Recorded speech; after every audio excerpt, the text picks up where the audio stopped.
I want to say how much I love The Last of Us. Especially The Last of Us Part 2. I feel like they made no apologies when they made that story, and then they just took a ton of risks that paid off for me.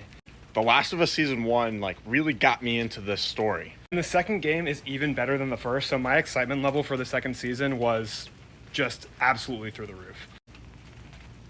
I really, really want to like this season really bad. Spoilers for Season 2, Episode 3. So they're making big changes to the story that I think are overall negative. It's interesting to see it because it's not stuff I've seen before, even though I played the game, but they're net losses when they're not making improvements with their changes, and they're taking away from the relationships, like the relationship between Joel and Tommy, and especially between Ellie and Dina. I've been saying from the beginning that I like it when the writers of a show is changing the story from one medium to the next, and they're adding to it, they're improving upon it. But I feel like that's just not the case here. The show isn't written as well as the game. Having Ellie and Dina be apart at critical moments in the story and not building on their romantic relationship is affecting the way that I view their journey. It's making it not only make less sense, but decreasing my emotional tether to the plot because their relationship is the main crux of the first act of the story for me. Don't even forget about Tommy not going after Joel's killers right away. That was a big negative for me. I told you guys, look up in the comments, I said Tommy was going to stay in Jackson. And gosh darn it, I hate it when Andrew's right.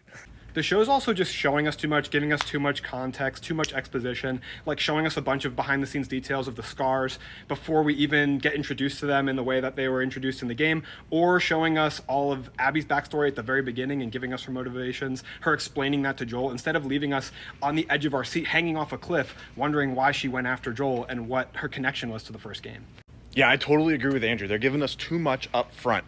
In the game, there was a lot more tension. We didn't know who Abby was or who the wolves were or what their intentions were when they met Joel. Joel didn't even find out why Abby was killing him in the first place.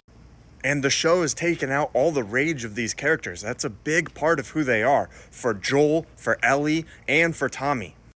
The show really lets the dust settle on the impactful climactic moments, like having Ellie be in the hospital for 3 months and giving us this big time jump, instead of in the game, they kind of let us ride the momentum into the next part of the story, so we were still on the hype train for the revenge. And gosh darn it, Dina went back to Jesse, and it cuts all of the romantic tension from the scene. That this romantic scene was supposed to happen before Joel's death anyway. Give it a 6? No, I give that scene a 3 at best. I feel like the first season did a really good job of building off of the game, respecting the game's story, and then also being able to stand on its own.